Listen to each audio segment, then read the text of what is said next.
All right, we're now joined by our defending race winner here at Las Vegas, as well as the winner from last week at Atlanta, Brad Keselowski, driver of the number 2 Miller Lite Ford. Brad, carrying a lot of momentum into this weekend, just kind of talk about your outlook and your muffin. My muffin had a hair in it. Let's stay away from that one. It's a little weird. Looking forward to, of course, getting on track here. Whenever you have, a race win the week prior, you have a lot of momentum and a lot of confidence, and that always seems to serve well. But coming to Las Vegas in general, Las Vegas is a track where we've really kind of hit on something the last few years, and looking forward to putting that into action along with the confidence from last week. So early season, things are off to a good start, and we're ready to keep on rolling. All right, with that, we'll open it up to questions. Please raise your hand, state your name and affiliation, and we'll bring a wireless mic to you. We'll start with Joe. Hey, Brad. Joe Menzer, FoxSports.com. Ford obviously is off to a great start. Not just yourself, but the new Stewart-Haas guys are doing fantastic. Could you talk a little bit about just how much momentum Ford is carrying into this race, and also could you talk about the speeding penalties, how challenging you think that might be with the new timing lines here at Vegas? Yeah, it's great for Ford.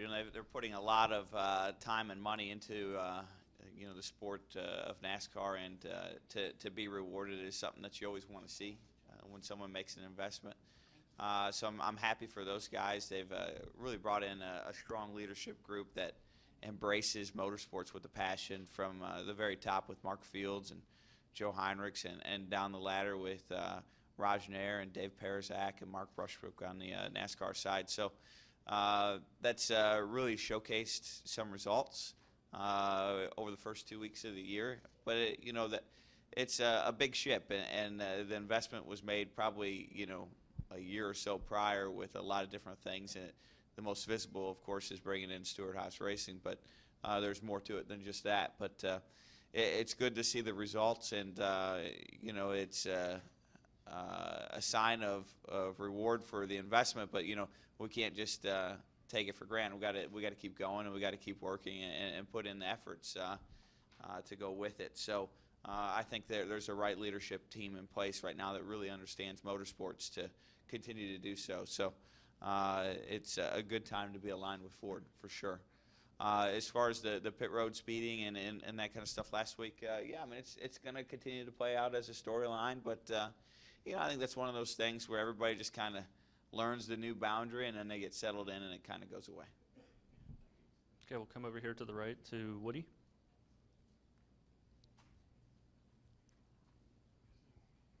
Woody came with MRM. Brad, I want to look ahead a little bit to Phoenix taking this new even lower downforce package there. I know Joey did the test for you guys there, but what are your thoughts on taking this package to that track, and your thoughts as well on putting the start-finish line after this on the dog leg area?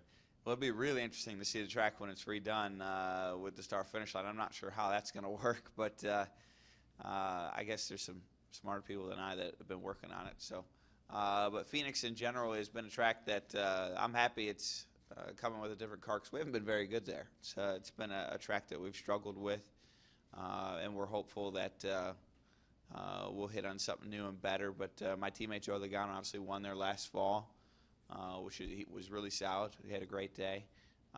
And that race is super, super critical, specifically in the fall, to having a shot to win the championship. So I think that going there, we need to have a strong race, a strong showing. We continue to run better as a team as NASCAR takes downforce off the cars, so I'm very optimistic we can do so. But that track has a lot of unique challenges that really makes it so much different than any place else we go, with the dog legs and the flat banking in one end and the wide corner on the other, and the asphalt there isn't like any other track we go to. So it's a pretty big challenge, but one that we're going to have to step up to and deliver a win to make it to the next level. We'll move to the middle here to Mark. Mark Garrow, PRN. Brad, when the new stage format was announced, the drivers talked about how, we'd like to get some of those points. Now that we've run a couple of races, and we actually saw it at Atlanta last week, teams fighting for 10th and teams fighting for 4th and 5th, maybe a little harder at the end stages than they would have normally. Have the points taken on more importance now that they've seen how things have begun to play out with this segment racing? Well, I mean, points are always going to be important. It's our own measuring stick as a team. We measure ourselves by how we're sitting in the points. And so we're always going to put a lot of emphasis on just that. But what I see personally right now is that, collecting these playoff bonus points is super, super critical for the back half of the season. And I think that kind of dominates a lot of teams thinking at these races, at least the really strong teams. But I also see opportunities. Looking at a race this weekend where tire wear perhaps won't be nearly as significant as it was last week. I think you're going to see more strategy cards played. I'm thinking you're going to see the field mixed up a little bit more, and you're going to see guys who you haven't seen in a little while up towards the front at point in times in the races. So I think that makes it fun and interesting for all of us. Do we have any additional questions? We'll go over here to Lee and then to Chris.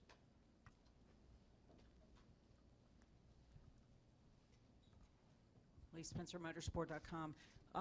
Do you really believe that the stages will change the overall complexion of the intermediate tracks? Because, for a long time, I mean, it's hit or miss. It can be really scintillating. They've played with the car. They've played with the formats. Ultimately, doesn't the track also play a huge part in how exciting the action is? Absolutely, Lee. The tracks are just as important as anything. When we race, what time, the grip levels, the tire combinations, the car sensitivities are all huge as to the excitement level that I think you're going to feel in a race. But I think looking at the stages in general, it's an enhancement, but it's not a cure-all for everything that we want to make better in our sport.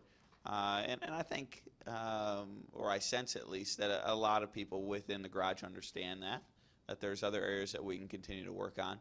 But I think this is the right step in general for all the tracks to make the racing more compelling and to make more moments matter for our fans.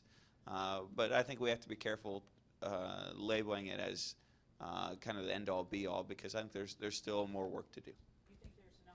You think something like the roval asphalt would be something that could just give us an alternative to another 1.5-mile track in the chase? It's interesting because 10, 15 years ago, road course racing was some of the least liked racing by the fans and the competitors in the sport. And now it's turned into some of the most appreciated racing. And I think that's part of the ebbs and flows of the sport over time. I think if we go down the path of more rovals and things like that, or road courses, I should say, that turn into rovals, I think 10 or 20 years from now we'll look back and say, oh, I miss all those mile-and-a-half races. So I think that's just part of how the sport flows. And, I like outside-the-box opportunities. I think it's very critical for us that the schedule be freshened up, and those type of ideas accomplish that. So I'm supportive to ideas that freshen up the schedule and keep it new and exciting every year for tracks and for fans. But I'm a little careful to say that there's one specific idea that's going to be the answer, because I think it's more of a culture and mindset. We'll come back to the middle to Chris. Hey, Brad, Chris Knight, CatchFans.com. I was just curious from a truck series standpoint, and as an owner, are you happy, content with the move from New Hampshire to Las Vegas for part of the triple header in 2018?